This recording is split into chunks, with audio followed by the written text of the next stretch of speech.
estudiante de Geografía de la Universidad de Chile.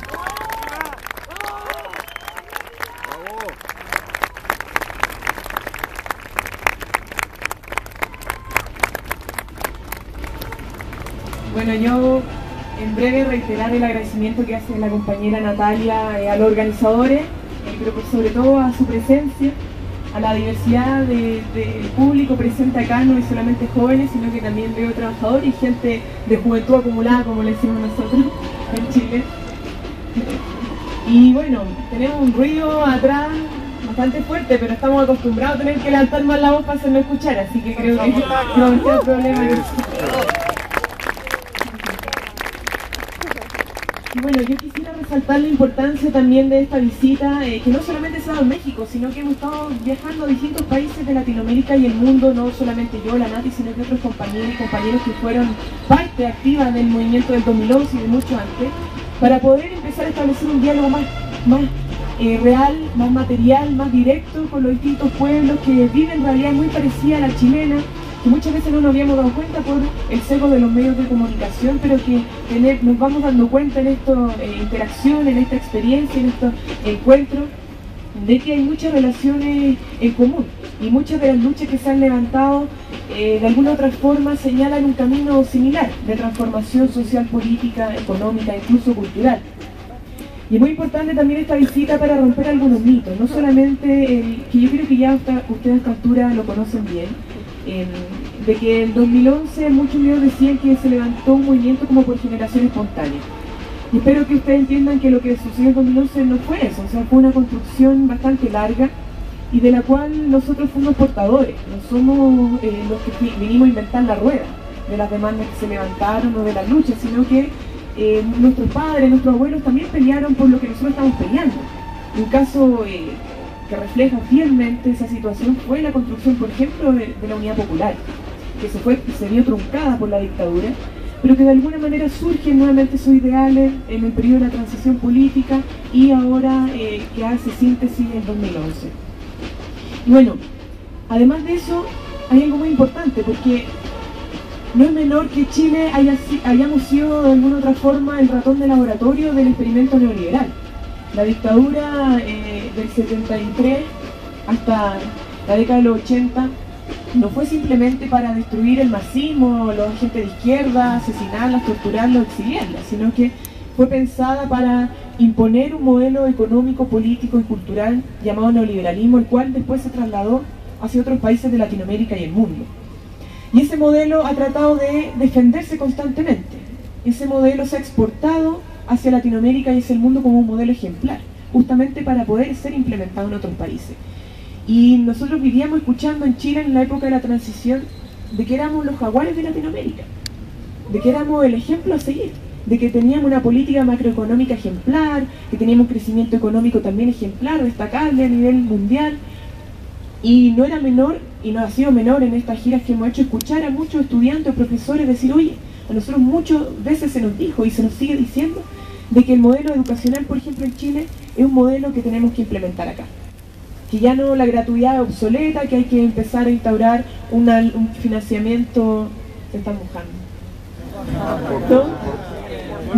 ¡No importa! Que hay que empezar a cobrar por la educación, que los créditos funcionan muy bien en Chile, y que el modelo neoliberal es un modelo que tenemos que exportar acá, y el sistema de las AFP, por ejemplo, el sistema de pensiones, se estaba llevando en Europa a propósito de la crisis del capitalismo a nivel financiero, que ellos estaban utilizando esa crisis para decir, no hay recursos, hagamos recorte de presupuesto en lo que son los derechos sociales y uno de ellos la educación y el sistema de pensiones. Entonces exportemos lo que es el modelo neoliberal, que es una expresión más radical y más inhumana del sistema capitalista, pero es parte del sistema capitalista. Entonces ante eso nosotros quisimos decir, no, este modelo no es ejemplar, y justamente lo que nosotros salimos a las calles a decir es que el modelo mercantil en educación había fracasado, que estaba en una profunda crisis, y a lo mejor había sido muy exitosa para aquellos empresarios de la educación, que se llevaron altos recursos con el sueño de miles de familias, que nos robaron por muchas décadas.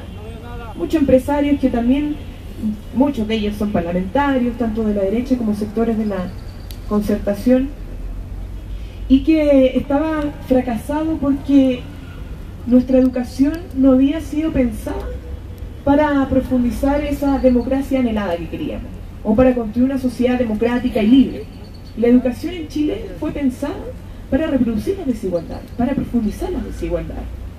Fue una educación no para formar sujetos libres, con conciencia crítica, sujetos que entendieran sus derechos y sus deberes, sino meros objetos de reproducción de un determinado orden establecido, sujetos acríticos, sujetos que simplemente fueran de alguna forma autómatas, ¿ya? Que aprendieran ciertos contenidos, que obedecieran ciertas reglas, ciertas órdenes, y después fueran a implementar esas mismas reglas y órdenes a la sociedad. Entonces teníamos un modelo lamentablemente perverso, desde el origen, desde la educación prebásica, básica, media, hasta la educación superior. La educación básica y media está dividida conscientemente por clases sociales. En la educación superior se reproducen las castas sociales.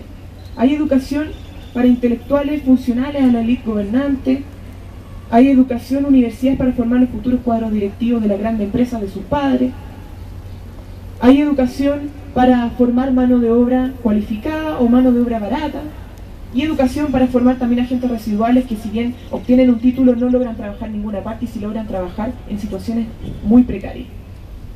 Y eso era realmente impactante, y eso mostraba que el modelo que había prometido ascenso social, que había prometido igualdad de oportunidades, que había prometido de alguna forma garantizar una sociedad más igualitaria, había fracasado, había incumplido con su misma promesa.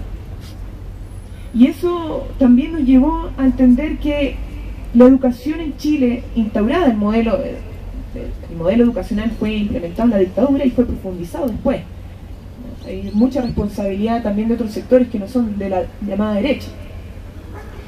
Pero también esa educación fue pensada como un aparato de control ideológico.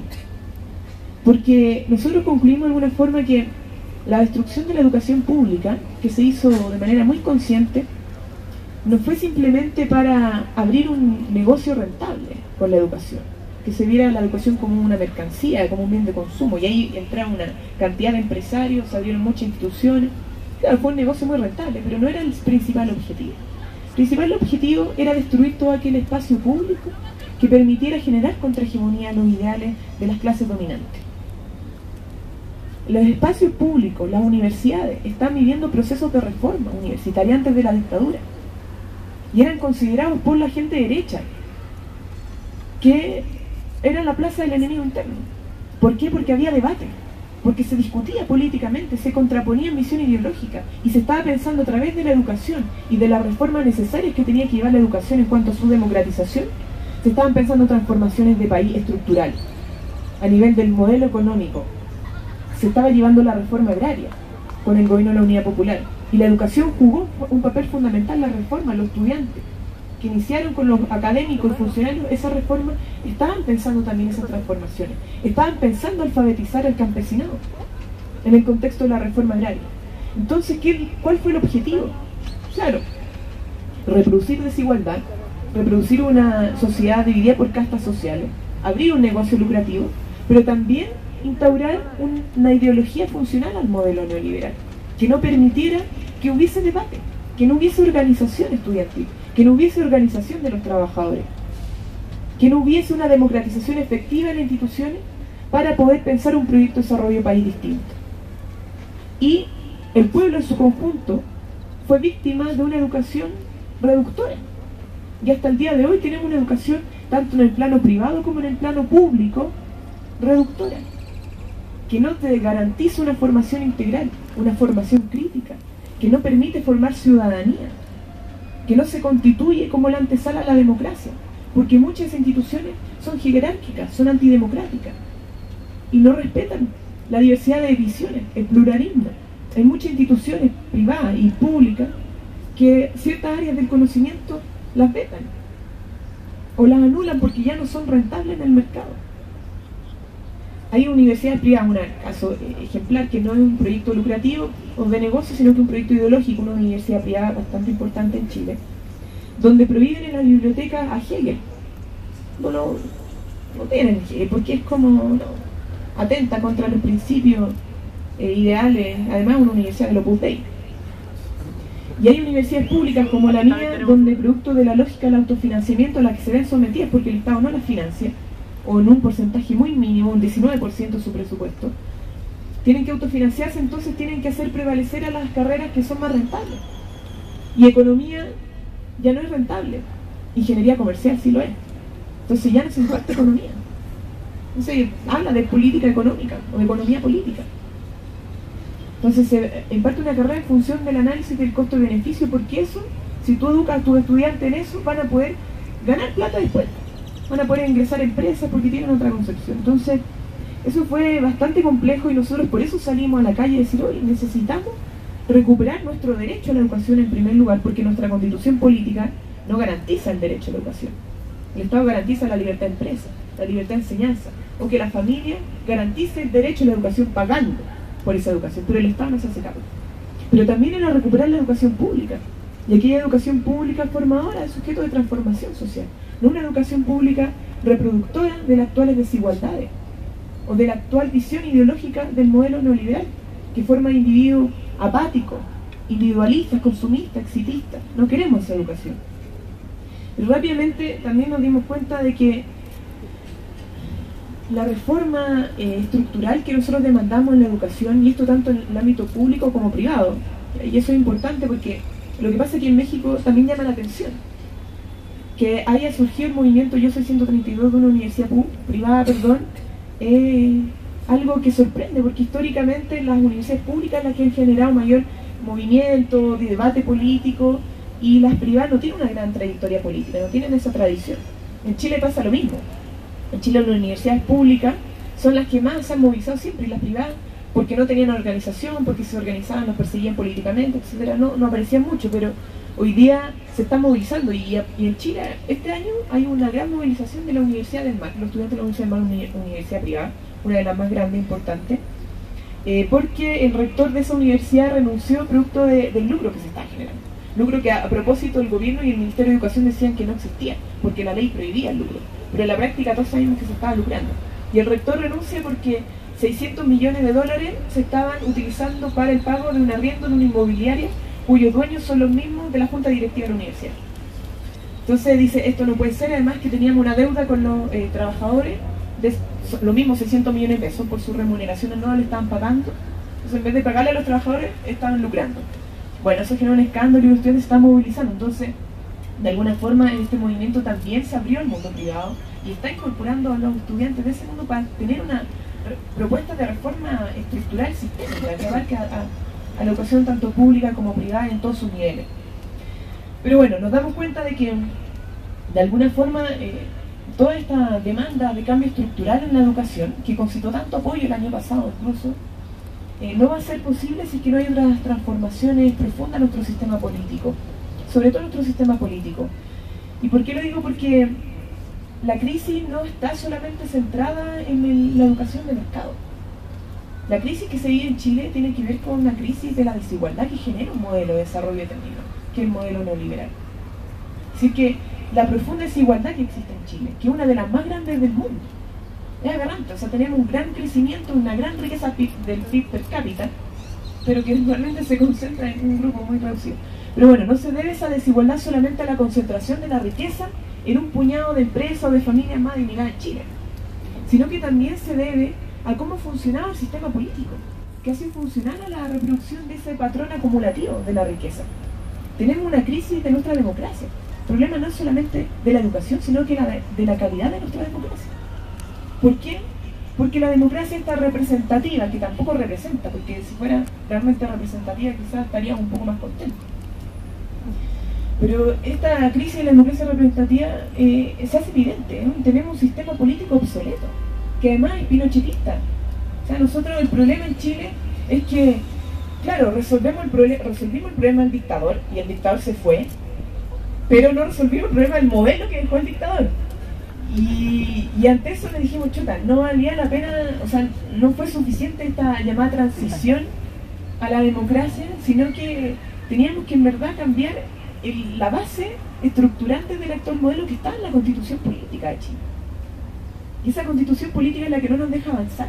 Está muy bien diseñada, está como bien entrelazada todas las leyes, los decretos, todas las capacidades que tiene el Parlamento, el Ejecutivo, para que, aunque hayan grandes movimientos sociales que representen el 80 o 90% de la población, aún así sus demandas, por más justas, legítimas, necesarias, etcétera, no logran avanzar, chocan con un gran murallón, producto de este entramaje que dejó la dictadura y principalmente Jaime Guzmán. Entonces, hay un problema ahí que tiene que ver con nuestro sistema político que no es menor, porque es el que de alguna forma, y también gracias al rol que han jugado los partidos políticos, ha jugado a favor de ciertos intereses económicos. Y tiene las leyes y tiene todo el poder político para jugar a favor de los grandes grupos económicos, a jugar a favor de un modelo neoliberal que beneficia a esos grandes grupos económicos. Y que hace que finalmente aquella promesa de que a mayor crecimiento económico productivo, mejores remuneraciones y mejores condiciones de vida, fracase. Y hoy día la verdad es que hay un estudio que hace una fundación en Chile, independiente, que muestra que desde el año 90 hasta el 2009 hubo un crecimiento productivo de un 90%, altísimo, bastante importante, pero que en ese mismo tramo, en esa misma fecha, las remuneraciones solamente crecen un 20%. Así que tenemos un crecimiento empobrecedor, un crecimiento desigual, que solo beneficia unos pocos. Y el problema no es que esté en crisis el modelo económico, porque él sigue funcionando y a la perfección, y la gente igual trabaja, los cesantes ahí se la arreglan, sino que el problema es en la crisis del sistema político, que está cuestionado porque no está respondiendo a los intereses de la gran mayoría, sino que está respondiendo a los intereses de ese grupo económico para reproducir sus privilegios, para mantener sus privilegios. Y ante eso nosotros nos dimos cuenta que no éramos solamente los estudiantes los que estábamos peleando contra esa institucionalidad antidemocrática, poco representativa y poco participativa que no nos garantizaba ejercer soberanía política, soberanía real, sino que eran muchos más. Y hoy día en Chile, si a lo mejor no estamos los estudiantes saliendo todos los días o todas las semanas a las calles, como el año pasado, que era una cuestión, casi todos los jueves salíamos con una gran marcha, pero vemos a nivel nacional como en el sur o en el extremo norte hay movimientos, y no solamente de estudiantes, sino que hay movimientos regionales, donde están los trabajadores, donde están los pobladores, donde están las señoras de la Junta de Vecinos.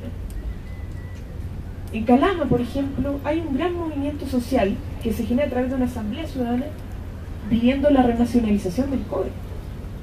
En Magallanes, a propósito de un conflicto con el gas, una zona extrema, el gas está muy caro, iban a subir, bueno, se levanta una movilización, pero ellos también, a partir de eso, demandan una nueva constitución política, una asamblea constituyente.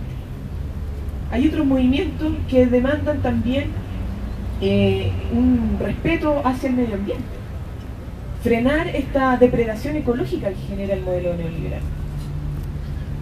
Y hay movimientos también en el área de la salud. La salud en Chile vive el mismo problema que la educación, porque también fue como derecho privatizado. Entonces con la educación, en la salud hay alta desigualdad, hay salud para pobres y hay salud para ricos, y se lucra además con la salud. Entonces, hay un grado de actividad en Chile que demuestra que estamos todos más o menos peleando por revertir este problema de la desigualdad, de que sean los más ricos los que tomen las decisiones más importantes de nuestro país a través de la cooptación del poder político, y que necesitamos realmente empezar a construir en unidad un proyecto de soberanía popular. Un proyecto que nos permita realmente un proceso de dignificación nacional, que nos garantice una soberanía económica, que nos garantice una soberanía política, que nos garantice mayor soberanía cultural a través de la educación democratizada, por ejemplo. Y eso evidentemente que no es nada fácil, pero nos da cuenta de que esto dice relación con que la historia no se acabó.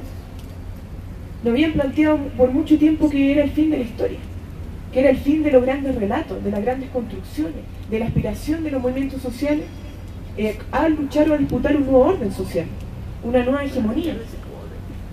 Y que que todos teníamos que resituarnos, ¿cierto?, en un plano individualista. Yo peleo como consumidor. Yo peleo por la baja de la tasa de interés del crédito. Y la verdad es que no lo están haciendo. La verdad es que nuevamente surgen movimientos sociopolíticos, porque esto son movimientos políticos. No, la política no está remitida solamente a una militancia partidaria. Que surgen nuevamente estos movimientos sociopolíticos que se plantean nuevos horizontes de transformación social, con utopía, que no han abandonado esos ideales por los cuales lucharon nuestros padres. Y que además en este proceso de unificación se dan cuenta que es posible cambiar las cosas. Que esa utopía quizás sí es alcanzable, pero en la medida que estemos todos juntos luchando por eso. Que en la medida en que todos juntos demandemos con fuerza y con un sentido de urgencia una verdadera democracia, una democracia plena, la democratización de los distintos poderes, de los medios de comunicación, como lo plantean acá, de la educación, del poder político, del poder económico, que se redistribuya la riqueza, que realmente la ciudadanía sea parte de la construcción de un proyecto país. La democracia como gobierno del pueblo, como decía el ex rector Pablo González, muy cierto, la democracia como gobierno del pueblo. Y eso es lo que de verdad estamos demandando todos, independiente de nuestra lucha temática o sectorial. Todos tenemos ese mismo horizonte común de transformación. Y no está solamente en Chile. Esto se ve en otros países. Vean lo que está pasando en Latinoamérica. Lo que plantean los indignados, que a lo mejor todavía falta cuajar un poco más, pero en Europa también se está planteando esto. El problema que tiene la juventud y los estudiantes, por su situación laboral, por la cesantía o por el problema de la educación, tiene que también ver con este cuestionamiento al sistema político y al modelo económico. Ahora bien, y para ir cerrando, algo que nosotros entendemos y creemos que es necesario compartir con ustedes, que si bien el modelo está profundamente cuestionado, y quizá aquí hay una gran fisura a su hegemonía cultural, que aquí estamos todos cuestionando su hegemonía y ponerlo en jaque, ¿cierto? Ponerlo en cuestión, pero no está derrotado. El modelo sigue funcionando y los poderes fácticos siguen funcionando, y los poderes económicos, y no solamente a nivel nacional, sino que a nivel internacional, a nivel mundial. Entonces, ante eso, el desafío es mucho mayor. No nos quedemos solamente con cuestionar el modelo y salir a las calles a denunciar lo que pasa, sino que hagámonos cargo de transformarlo, y transformarlo materialmente.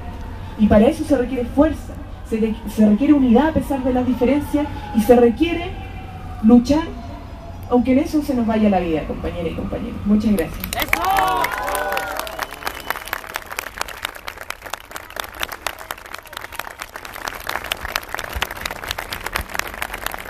¿A poco no son re chingonas, Camila y Natalia? ¡Sí! Pero lo más chingón es que los 132 son igual de chingones que Camila y Natalia. ¡Huevo!